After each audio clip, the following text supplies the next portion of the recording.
Hey guys. Oop. Hey guys. Welcome back to the third episode of Chatter Chatter and and Cheers. This week's episode is about being kind of petty.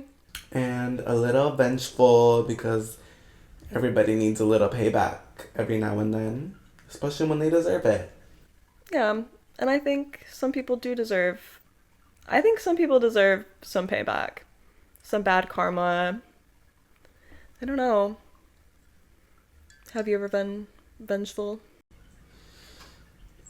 Well, haven't we all? I mean, if you say no, you're a liar.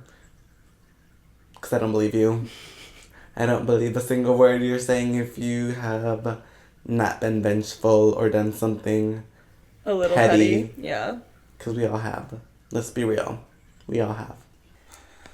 Okay, so this first story is coming from r/petty revenge.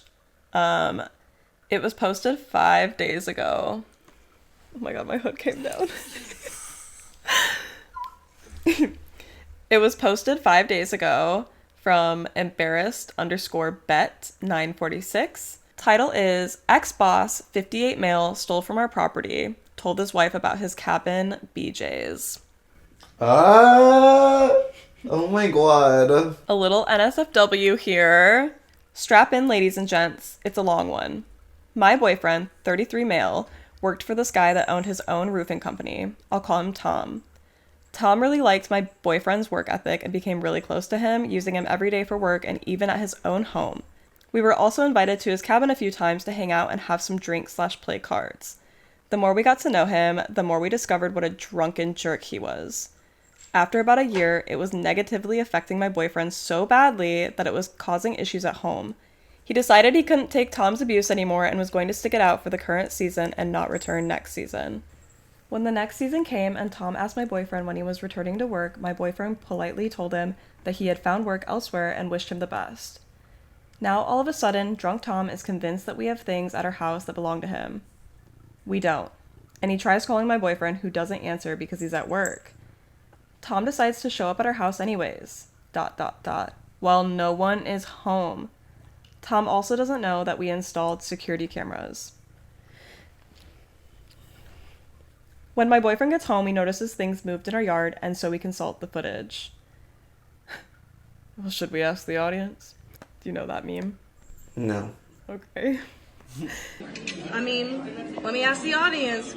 Tom and his son lives with Tom, show up and take our large two-wheel dolly, our pressure washer, and a friend's leaf blower they let us borrow right out of our yard/shed. He also goes into our garage for several moments before coming back out. Nothing is in his hands, but we can't be sure about his pockets. My boyfriend and I are furious. He calls Tom multiple times with no answer. Tom doesn't text, and eventually leaves him a voicemail to call him back. Tom calls back the next morning, unusually chipper, which sends my boyfriend into a rage. Tom pushes back, but my boyfriend tells him that we have Tom and Tom's son on video stealing A, B, and C, and that if he doesn't cooperate, we will go to the police and file criminal charges against them both. Period. Clock that. We leave immediately, and Tom's outside his home with our stolen property when we arrive. A lot of arguing is going on because drunk Tom refuses to own up to being a slimy thief. We told him he came onto our property when no one was home, and his exact response was, "Big deal." We told him he's not welcome or allowed on our property at all, for any reason. But Tom's still arguing, so as we leave, my boyfriend shouts so loudly, "Tell your wife I'm sorry she married a thief like you. You should tell her about all the blowjobs you got from other women when you go out to the cabin." Welp. My boyfriend texted Tom's son as we drove away and told him that he is also no longer welcome on our property. Son's response wasn't great. Turns out his mother was home and listening to everything, and she heard what my boyfriend said about the cabin blowjobs. F you, Tom. For those asking why not file a police report, we wanted to give him the benefit of the doubt and see if he'd apologize, but after everything happened and we found out his wife heard everything, we felt as if that was sweet enough. And we did get our property back at the end of the day. We did save the footage and can still report him if we decide to. Thoughts? I think the story kind of speaks for itself. Tom got what he deserved, and I think he also got like a bit of karma. I don't know if it was like revenge. I feel like it was just kind of karma that the wife just happened to be there listening. I would agree. Yeah. They had no way of knowing if she was there or not.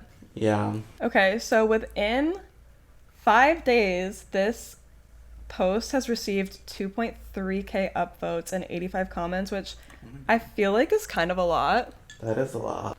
The top commenter comes from Coder Joe 1, also 5 days ago. A bigger revenge would have been able to call the police and give them the copy of the video of the theft. OP replied and said, we felt telling his wife was pettier. Another comment says, it's amazing to me how people with shit to hide will still try and screw over other people. Insanity. Last comment I'll read is, because everyone's kind of agreeing, like, this is great. This is beautiful revenge. Is, sounds like Tom fucked around and is now gonna find out. And that's on period. Okay. Okay, well, on to the next. So our next story comes from r/pro revenge writer, the Boogie Bandit. And it is titled, So You Want to Steal My Song? How about some social media humiliation in return? Ooh, a humility kink? Ooh, that's for another time. I have a story about that. And it goes, I posted a comment with a snip of this story in a music-related sub, and someone suggested I post this in Pro Revenge. So here I am. I started producing EDM about 4 years ago, and about a year into production, I had a few tracks out on my SoundCloud. One day, I got a message on SoundCloud from another random producer, we'll call him Casey, and he sends me a link to a song on SoundCloud channel. I check the link, and to my surprise, find that it's one of my songs, but with the artist name changed to another name. Let's call him DJ Shady. I reply back to Casey, thanks for letting me know, man. It's crazy how you even found out the shady guy took my music and put his name on it. It's actually not the first time someone has stolen my music, but at least the other guy who stole my music tried to change the song a little bit. This guy didn't even try. Casey replies, you know why I'm pissed? Because this guy steals all his tracks. In the same manner that he did to you, and now he is playing shows and festivals and profiting off of it. It needs to fucking end. I even met up with him in person and he lied to my face about his music. After hearing that, I knew I had to enact some revenge on him. One aspect made it a bit tricky. He didn't upload the stolen track to his own account. He submitted it to a SoundCloud label. Let's call it Baka Records. And they uploaded it to their channel instead of his own. Baka Records, okay, per. Even if I reported him on SoundCloud, it wouldn't report his account. It would only report the records account. And I assumed that they did not know he stole the song, so it would be unfair to that SoundCloud label. At which point Casey sent me another message. He is pretty active on Twitter, so anything you say about him and his fake fan base would definitely see it. Me. Here we go, light bulb. Let's have a little social media trolling fun and see where this goes. I love me a good troll. Yeah, me too. I post on my Facebook, hey guys, this guy stole my song, let's fuck with him. And immediately my squad comes rolling deep on the interwebs and starts commenting on the track, tweeting him and calling him out for stealing music. They go to his Facebook artist page where he made a post of the stolen song saying, hey guys, check out my new song, and they start trolling him in the comments. I even comment using my artist account saying, dude, what a great song, so original. And his shady account even replies to my comment with, thanks, LMAO. The trolling continues until his manager who runs his page, who is probably just his girlfriend, in parentheses, sends me a message on Facebook apologizing for making that Facebook post, but not apologizing for stealing the song. I reply with, how about an actual public apology for stealing my song? To which she replies with, Shady had no idea, but sorry for the inconvenience and confusion. Have a good night. No public apology and what? Shady had no idea the song he released was stolen? Question mark. Slim Shady? Who? My friend then comments on the Shady Facebook page with a link to my original song, to which the Shady page replies, "It was resolved. This was posted on Baka Records. Nothing to do with us. Sorry." Still, no public admission of guilt, and instead he blames the label. It's a few days later, and I realize that even though people are calling him out on Twitter and tagging him with @Shady, the tweets aren't appearing on his account anymore. Apparently, he changed his Twitter handle to @Shady with an A instead of a V. So all the public tweets calling him out for stealing didn't link to his account anymore. This is where I enacted my pro-revenge. Little did he know, but once you change your Twitter name, your previous Twitter name is up for grabs. I immediately registered a new Twitter account under the name @Shady with a V, downloaded his cover photo and profile picture, and made the account look exactly like his current account, but with a few minor changes. His new profile read, "I like to play music, #FestiFam, #Texas EDM family."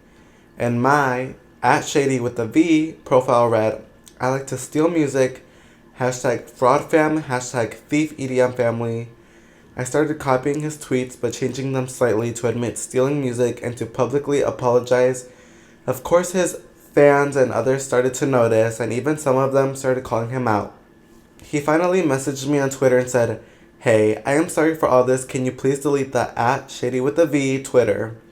To which I responded, "If you publicly admit on your socials that you stole music and apologize, then I will give you your Twitter name back."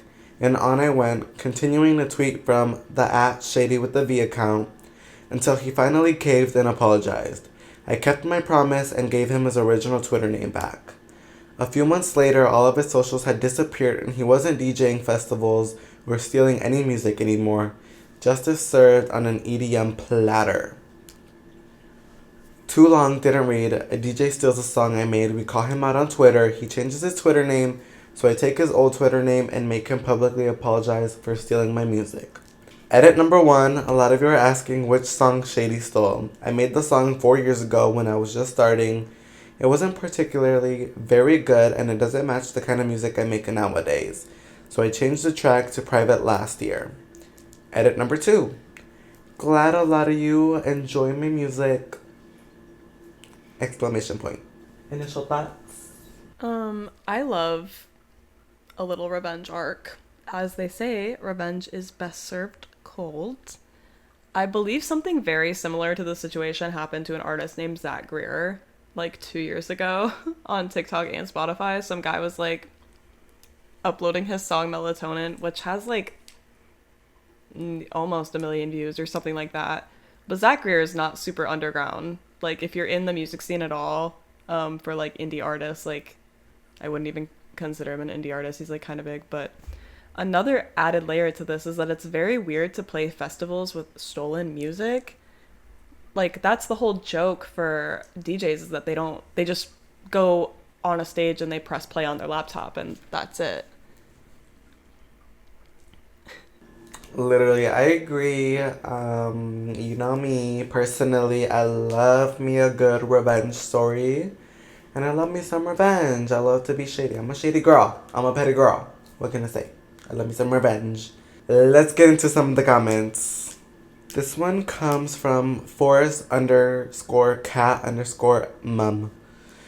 Yes, I hate it when artists have their work stolen. Well done. You did a great job getting your music back under your control and ruining that shady art. Sounds like a British girl to me. But period. We agree. This one comes from I'm a bored fish.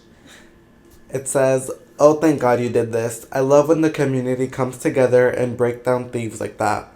But yours has been the best case I have ever seen. The Twitter handle change was gold. I had this happen to a friend of mine once. I helped them out trolling and reporting, and luckily the person was easygoing and was scared. I hope one day I don't get my music stolen, but I guess that's a compliment to have your work stolen, ? It's so sad there are so many people who do that. Side note, I think your music is dope. That lead synth in your Location remix is awesome, by the way." Khalid mentioned. Period. That's it for the comments. All of them are pretty much, the rest of them are pretty much just people saying they like his music and they like what he's making, which Period. We love that. So although I probably would have sued his ass too, I would have humiliated him. Clock that. Okay, had a minor break because we needed to charge my battery. Hopefully the quality is a lot better because we're using my DSLR and No more iPhone. hopefully not.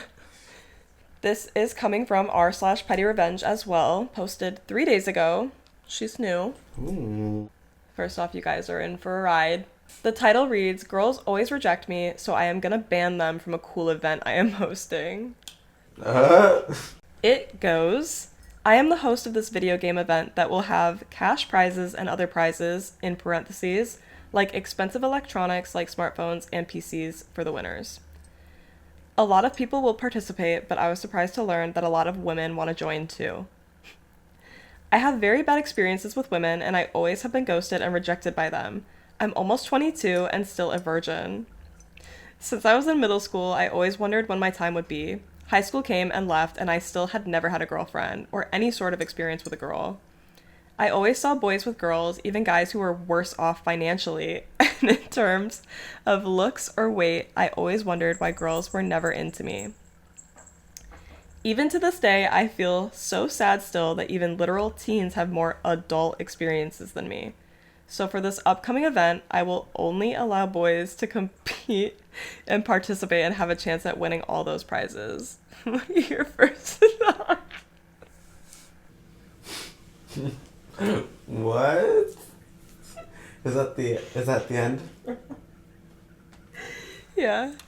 I think if no females or women or girls or any of the above want to talk to you, then it's probably more of a skill issue. It's giving user failure.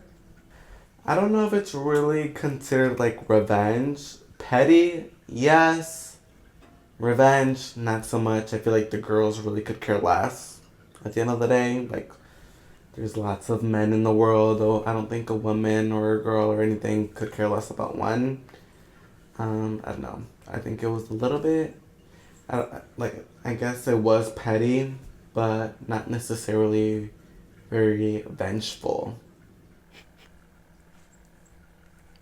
So, this is clearly not from AITAH or Am I the Asshole, but a lot of the comments are kind of reading like it would be. Let's just get into a few comments. Posted 3 days ago, someone commented, "Incel core with hard eyes." The next comment states, "Oh, this person agreed with you. Hello." Mo is joining. This comment agrees with what you literally just said. "This is sad, bro. Petty for sure, but is it a revenge? I think it's time to stop seeking validation from these interactions and work on yourself. Try to make things that make you happy. Let go of the resentment. Live hate-free."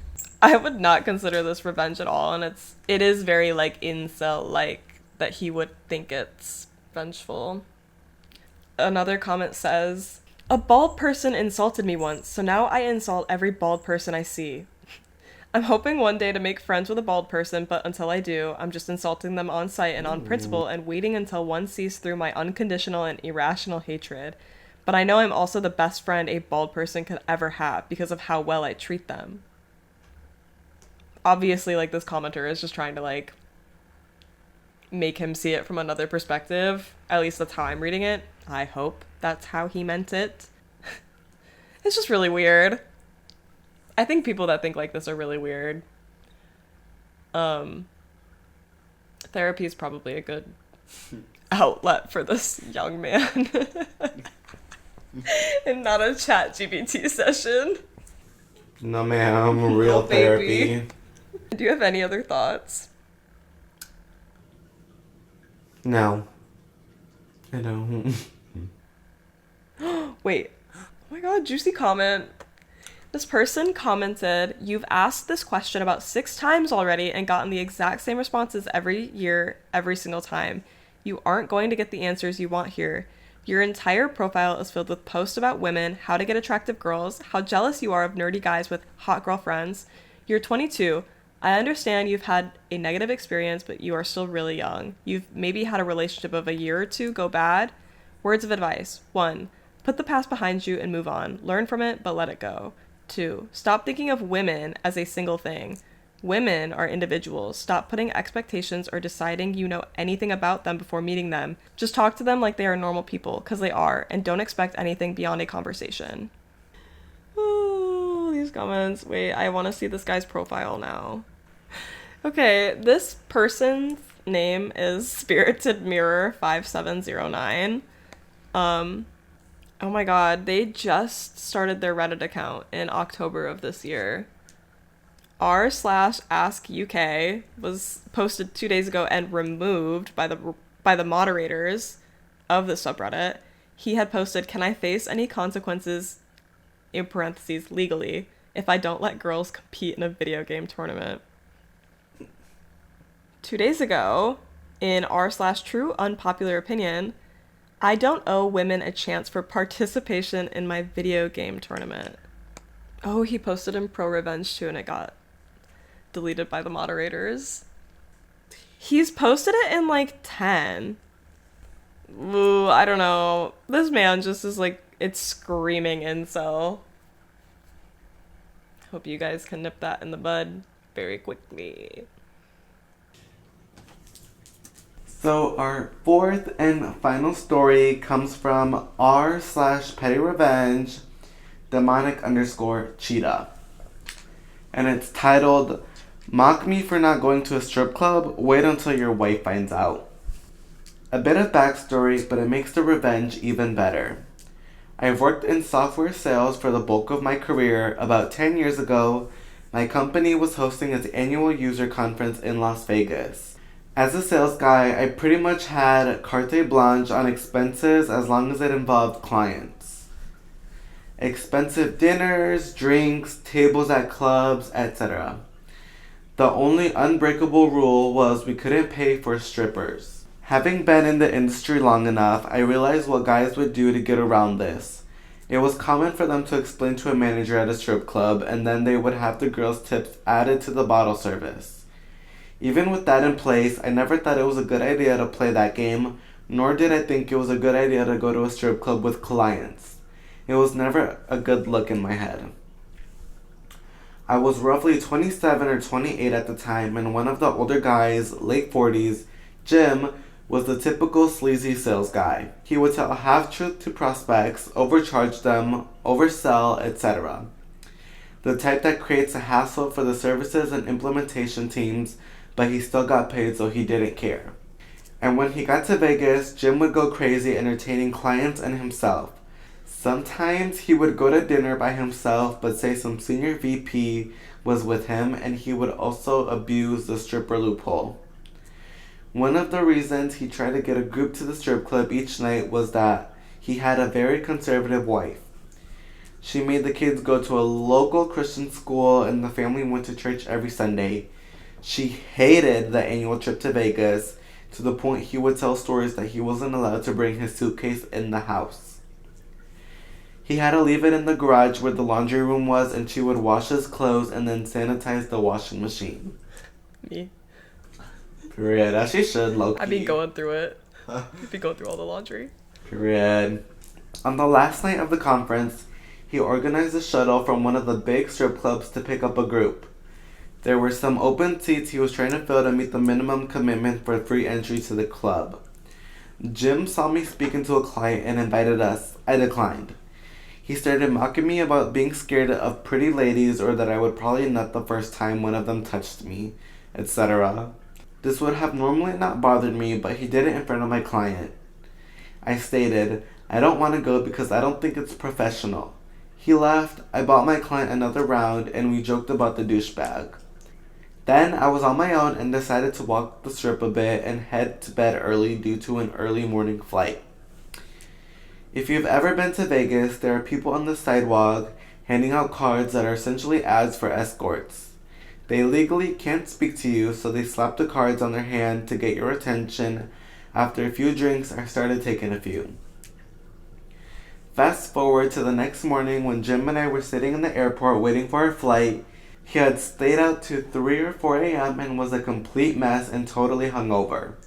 I was 100% and enjoying his condition. At one point, he went to the bathroom and asked me to watch his bag. When he was out of sight, I added those escort cards in his bag. When his wife went to do her laundry routine when he went home, she was not happy. She didn't believe in divorce, but they were suddenly going to church 3 times a week and had a weekly counseling session with their pastor. This also led to Jim dropping out of his weekly golf league. He was telling us all the story at the office looking for sympathy, and he swore he would never take those cards, but couldn't remember since he was so drunk. Sorry, what kind of work were they doing? Because why were their clients going to the strip clubs with them anyway?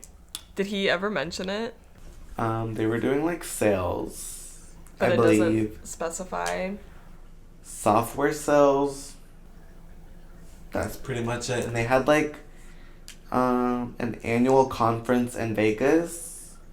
I feel like, okay, that's kind of weird to host a conference in Vegas knowing what goes on and what happens in Vegas. I feel like the general, like, when you think of Vegas, you think of like clubbing, partying, gambling, being out until 6 in the morning and then going out again at like 10 o'clock at night and then doing it again and again and again. Yeah.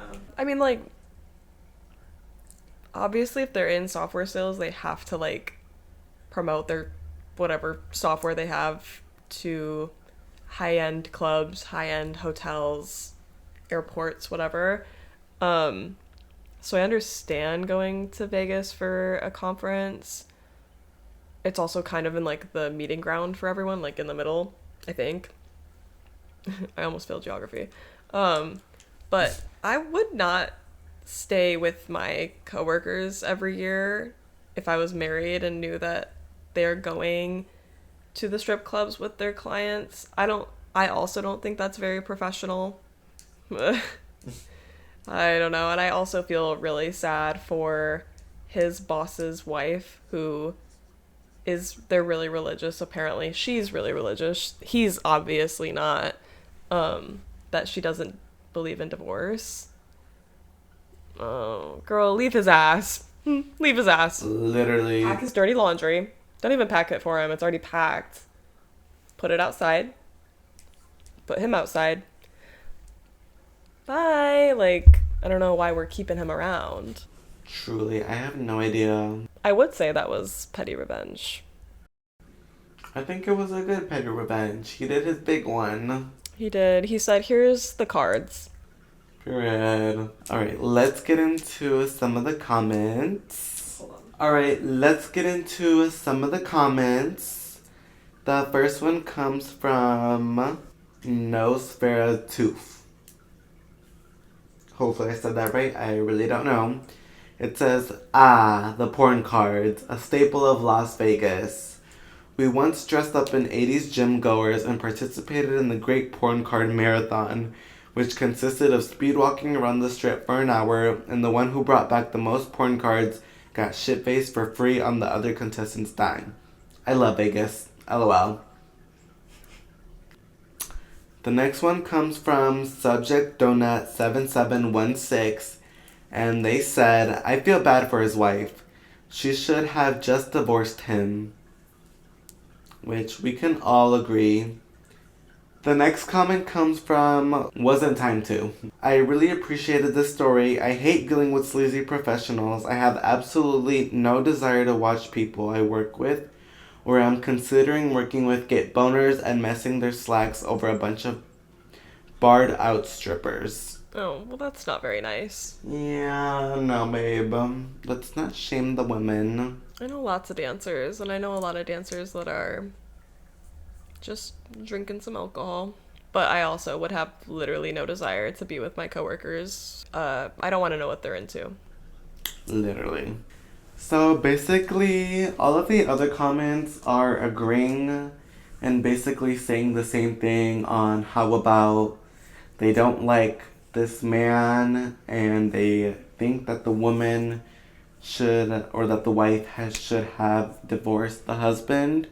They also have a lot to say about like sleazy coworkers and salesmen. I guess it seems to be a very occurring thing in sales, which maybe we should get into that. Someone needs to call HR.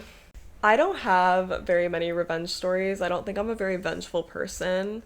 But in 2018, had a very casual, for him it was casual, for me it was not, but we were in a very casual dating situation. He introduced me to a lot of musicians, and when we stopped talking, I would say it was pretty mutual. I'm the one that ended things.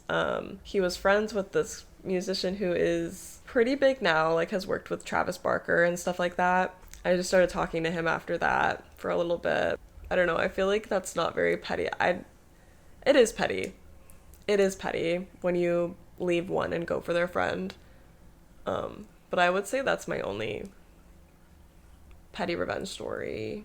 Personally, even though I'm a girl who loves revenge and loves being petty, I don't think I have anything like major. But as I've matured and grown as a person, I don't really care for like getting revenge as much. I'm definitely, I would say, petty, but I don't really care for seeking out revenge. I'm a firm believer in karma. Yeah. So I believe karma will do her thing and they'll get their revenge through karma. But yeah, I don't really have any like major stories about revenge or pettiness that need to be shared. I think it's just all like very childish things that I don't really care for anymore. But like very recently, nothing crazy, I would say. I would say it's just because we're just two chill girls. Very much so. Okay, well, with that being said, we're gonna wrap it up. It's been a night full of technical difficulties. You would think as we continue on with our podcast journey that it would get easier, and the world said no. I just think maybe we need to... I think I'm not prepared. I think that's what that is. And our drink was really bad tonight, but we were both feeling it very quickly. Yes. She hit me really hard. Yeah, that's it. Thank you for watching our third episode of Chatter and Drunk. Thank you for watching our third episode of Chatter and Wasted. We hope you enjoyed. As per always, let us know what you guys want to see. Let us know what kind of stories, what kind of themes, what kind of topics. Let us know the tea. If you guys have any personal stories or anything, always feel free to leave a comment or DM us on Instagram. And we'd be more than happy to share our thoughts because we have lots of them. Too many. Too many. That's it. Okay. Bye, girls.